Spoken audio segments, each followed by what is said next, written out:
दंतेश्वर माता की जय, गंगा देवी माता की जय।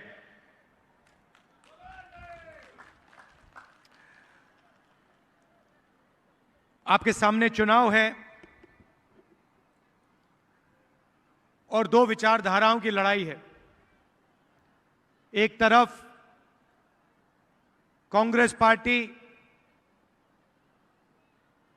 इंडिया अलायंस, जो लोकतंत्र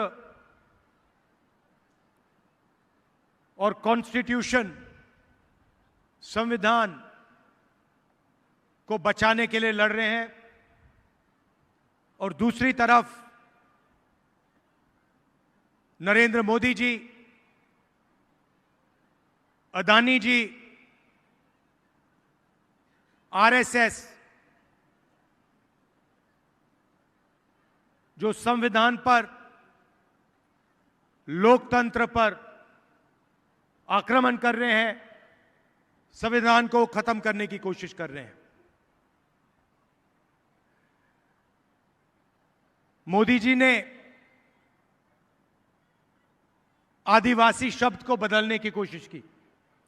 हम आपको आदिवासी कहते हैं, बीजेपी के लोग आपको वनवासी कहते हैं। वनवासी में और आदिवासी में जमीन आसमान का फर्क है। आदिवासी का मतलब वो वर्ग जो इस जमीन का, जल का, जंगल का पहला और असली मालिक था। मतलब जब हिंदुस्तान में कोई और नहीं था तो आदिवासी यहां रहते थे। जंगल उनका, जमीन उनकी, जल उनका। यह है आदिवासी शब्द का मतलब। और जो लोग आपको आदिवासी कहते हैं वो इस बात को मानते हैं कि हिंदुस्तान के जल, जंगल और जमीन पर आपका हक बनता है और पहला आपका हक बनता है। जो आदिवासी कहते हैं वो आपके धर्म, आपकी भाषाओं, आपके जीने का तरीका, आपके इतिहास का आदर करते हैं, उसकी रक्षा करते हैं। दूसरी तरफ जो आपको वनवासी कहते हैं वो आपको हिंदुस्तान के हकदार नहीं मानते। उनका कहना है कि आप जंगल के निवासी हो, जहां जंगल है वहां आप हो, आपको जंगल में रहना चाहिए, आपको अधिकार नहीं मिलने चाहिए, आपको जमीन, जल, जंगल पर अधिकार नहीं होना चाहिए। वनवासी शब्द का मतलब अधिकार नहीं मिले, भागीदारी ना हो। यह लड़ाई है। आप देखिए, हम आपके लिए पैसा कानून लाए, ट्राइबल बिल लाए, मनरेगा लाए, जमीन अधिकरण बिल लाए। आपका जो हक है, आपकी जो जमीन है, वो हम आपको वापस देते हैं। और बीजेपी के लोग, आरएसएस के लोग आपके धर्म पर, आपकी विचारधारा पर, आपकी भाषाओं पर, आपके इतिहास पर आक्रमण करते हैं। और देखिए, हिंदुस्तान में जंगल कम होता जा रहा है। कौन कम कर रहा है? बीजेपी के लोग अदानी जी जैसे अरबपतियों को जंगल की जमीन पकड़ा रहे हैं। एक ऐसा दिन आएगा जब हिंदुस्तान में जंगल नहीं होगा और फिर बीजेपी आरएसएस के लोग आपसे कहेंगे आप तो वनवासी हो, अब तो वन ही नहीं है, जंगल ही नहीं है, तो आप कहीं के नहीं हो। यह सोच है उनकी। ये चाहते हैं कि आपके बेटे बड़े कॉलेजेस में, यूनिवर्सिटी में ना जाएं। ये चाहते हैं कि आपके बच्चे हिंदुस्तान की बड़ी बड़ी कंपनियों में काम ना करें, बड़े बड़े ब्यूरोक्रेट ना बने। हम चाहते हैं कि हिंदुस्तान में आपको भागीदारी मिले, आपको धन मिले, आपके बच्चों को शिक्षा मिले, कॉलेज यूनिवर्सिटी में उनको जगह मिले। यह फर्क है। अब नरेंद्र मोदी हर भाषण में अलग अलग चीजें कहते हैं। कभी समुद्र के नीचे घुस जाते हैं, देखा होगा आपने, देखा ना, समुद्र के नीचे पूजा हो रही है। कोविड होता है, देश को कहते हैं भाइयों और बहनों थाली बजाओ, मतलब ऑक्सीजन नहीं है, सांस नहीं ली जा रही, अस्पताल के सामने लाशों का ढेर पड़ा है और हिंदुस्तान का प्रधानमंत्री कह रहा है थाली बजाओ।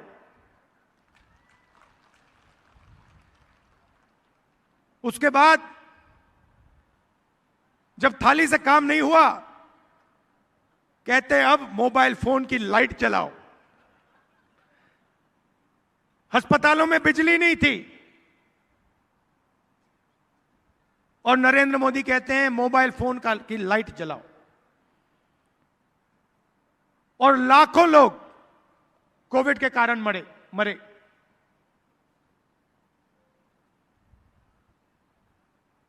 हर प्रदेश से गरीब लोग घर वापस लौटे। दिल्ली से, पंजाब से, महाराष्ट्र से लोग छत्तीसगढ़ वापस आए। दिल्ली की सरकार ने कोई मदद नहीं की, किसकी मदद नहीं, किसी की भी मदद नहीं की। पूरा का पूरा फायदा 2-3 अरबपतियों को दे देते हैं।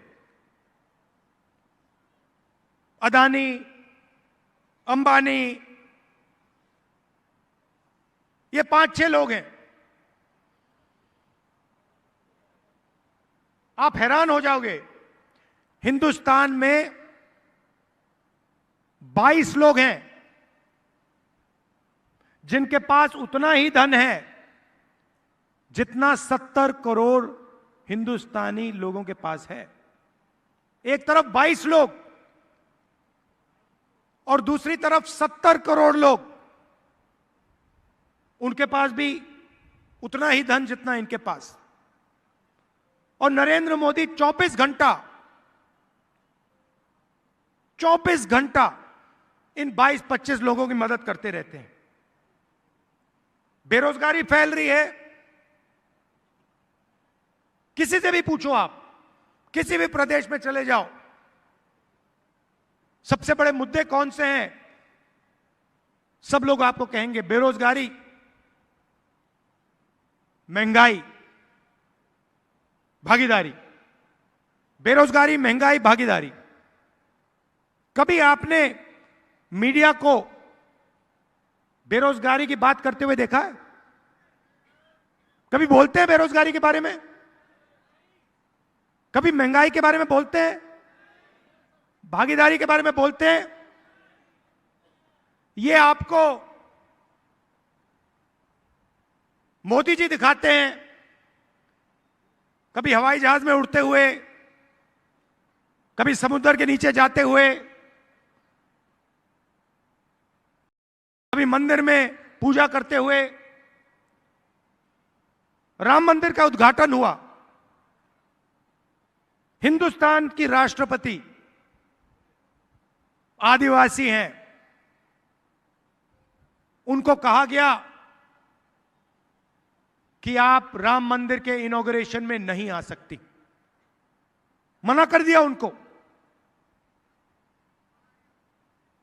राष्ट्रपति को मना किया, क्यों? क्योंकि वह आदिवासी थी। सिर्फ यह कारण, आदिवासी को राम मंदिर के इनॉग्रेशन में हम नहीं आने देंगे। यह मोदी जी ने देश को मैसेज दिया। यह इनकी सोच है। और पता नहीं आपने देखा नहीं देखा,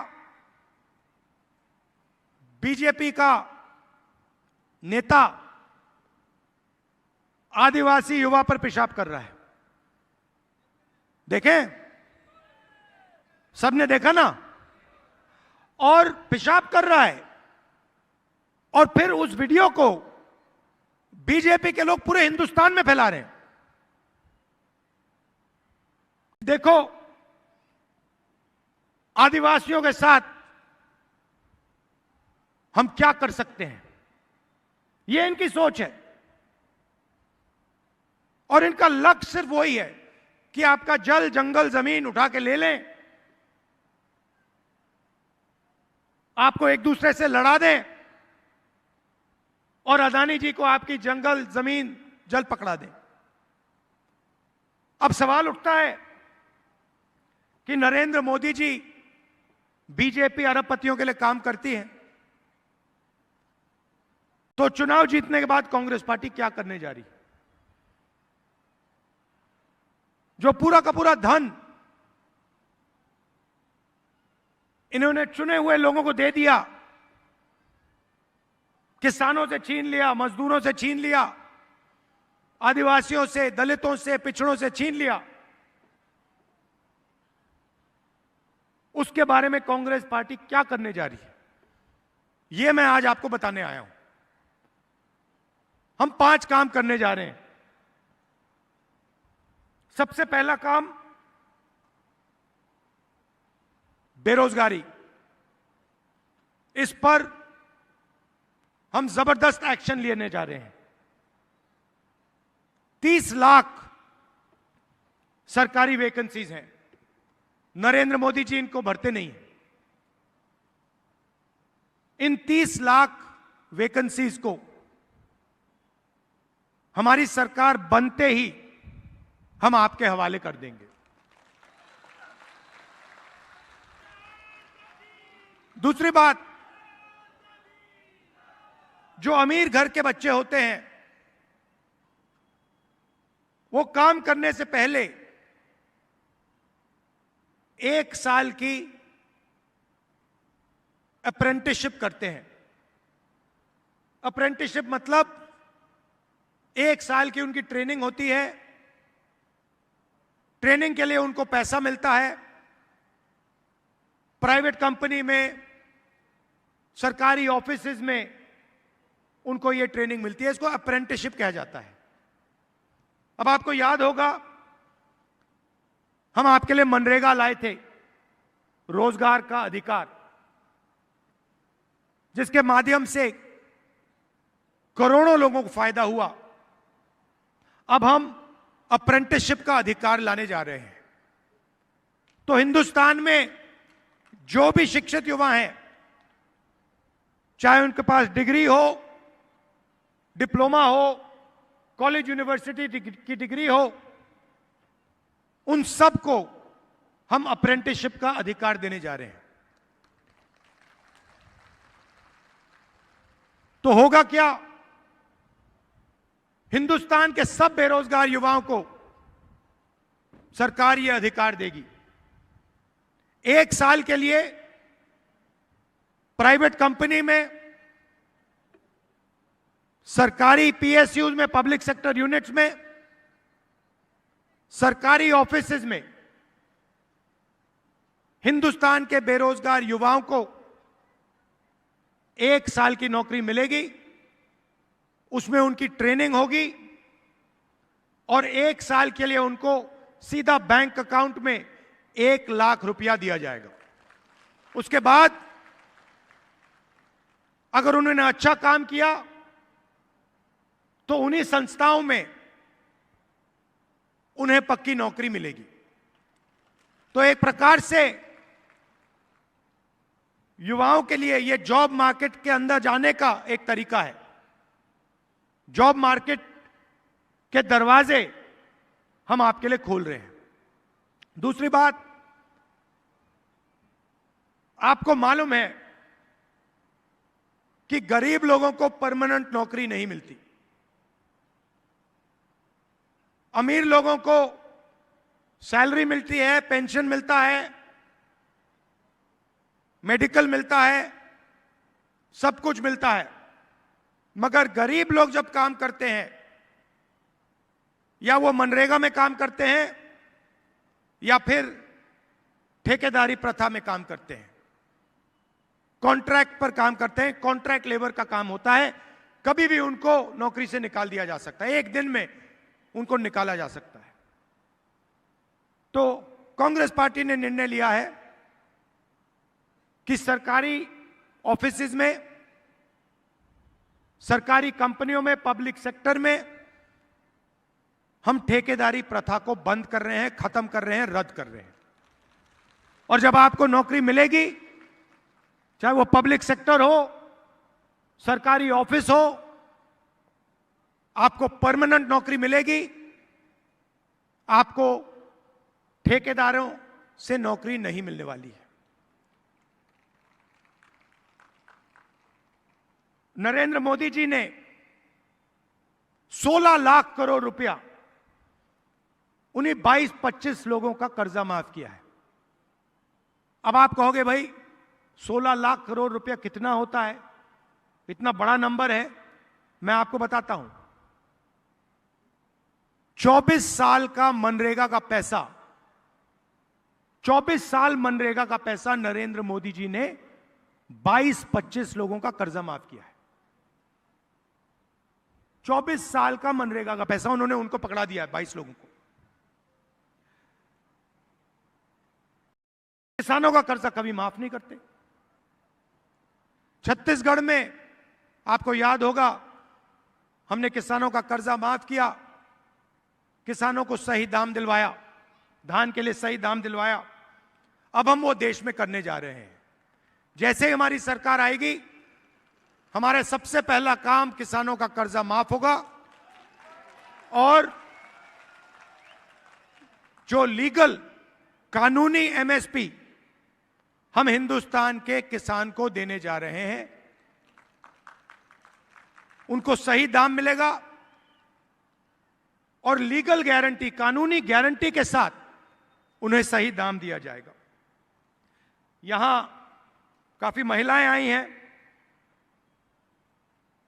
आप देश के भविष्य की रक्षा करते हो, बच्चों की देखभाल करते हो।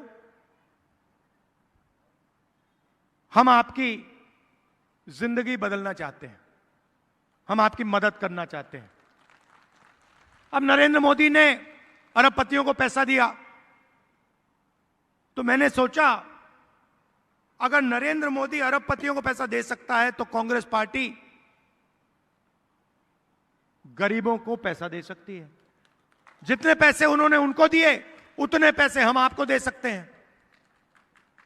तो हम एक नई योजना लाए, चुनाव जीतने के एकदम बाद ये शुरू हो जाएगी। इसको हमने महालक्ष्मी योजना नाम दिया है। सबसे पहले हिंदुस्तान के सब गरीब परिवारों की हम लिस्ट निकालेंगे, जो भी गरीबी रेखा से नीचे हैं, उन सब की हम लिस्ट बनाएंगे और हर परिवार में हम एक महिला को चुनेंगे। तो करोड़ों महिलाएं चुनी जाएंगी और उसके बाद हर महीने उस महिला के बैंक अकाउंट में 8,500 रुपए हमारी सरकार डालेगी और एक साल में 1 साल में इन सब महिलाओं को 1 लाख रुपए बैंक अकाउंट में हम दे देंगे। मतलब एक झटके से हिंदुस्तान से हम गरीबी को मिटा देंगे और करोड़ों लोगों को इस योजना का फायदा होगा। हर महीने सोचिए, कोई मजदूरी कर रहे हैं, हर महीने उनके बैंक अकाउंट में परिवार के लिए 8,500 रुपए आएंगे, बैंक अकाउंट में आएंगे। 1 साल में 1 लाख रुपए, और ये उस दिन तक चलेगा जब तक वो गरीब है। जब तक वो गरीबी रेखा से नीचे है तब तक हर महीने खटाखट 8,500 रुपए उनके बैंक अकाउंट में हम डालते जाएंगे। महिलाओं को 50% आरक्षण सरकारी नौकरियों में, और जो हमारी आंगनवाड़ी और आशा काम करती हैं उनकी हम वेज को दुगना करने जा रहे हैं। आज उनको जितना मिलता है, चुनाव के बाद उनको डबल मिलना शुरू हो जाएगा।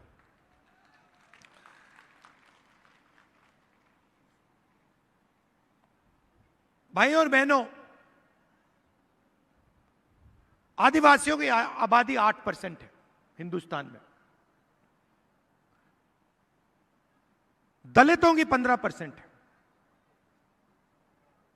पिछड़ों की 50% है, गरीब जनरल कास्ट 5% मान लो, माइनॉरिटी 15% मान लो, 90% आबादी इन लोगों की है।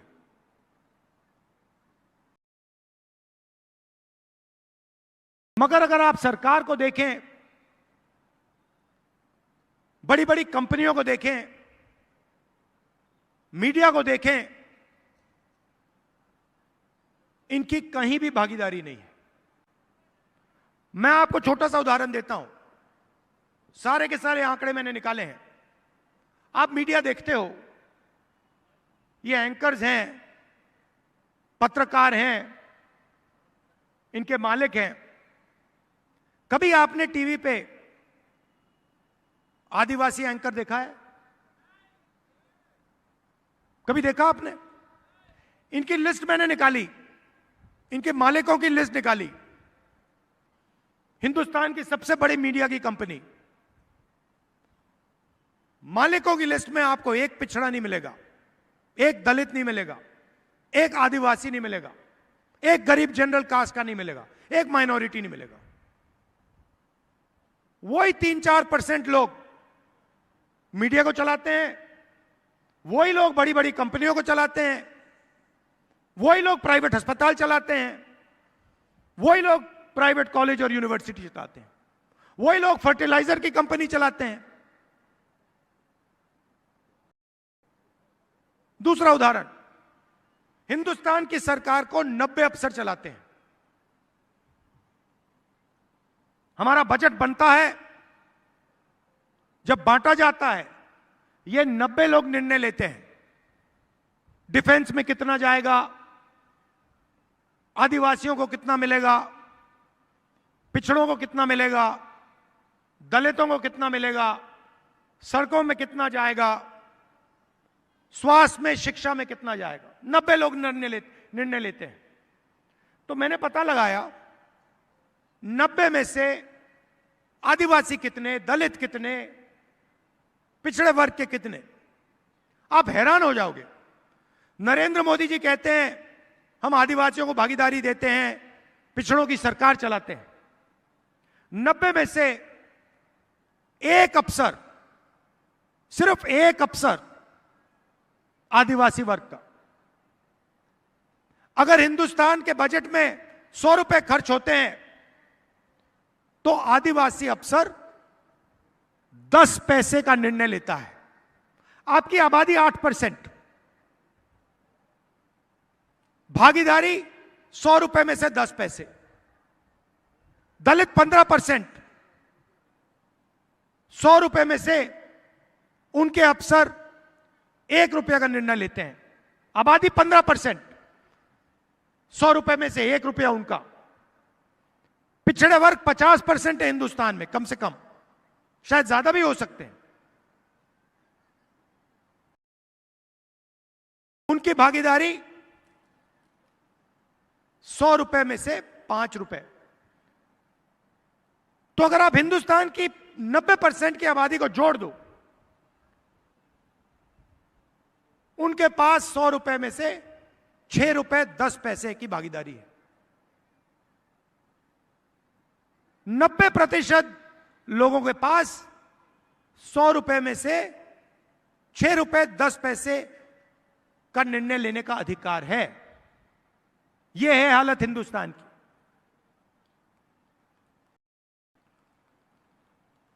इसीलिए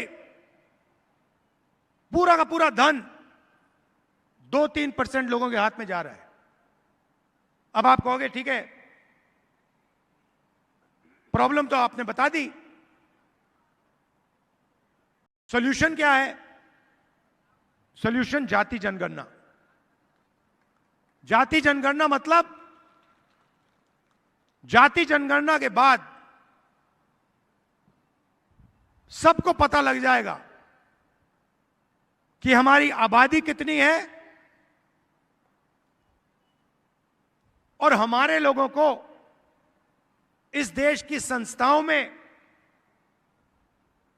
इस देश का धन हमारे लोगों के पास कितना है।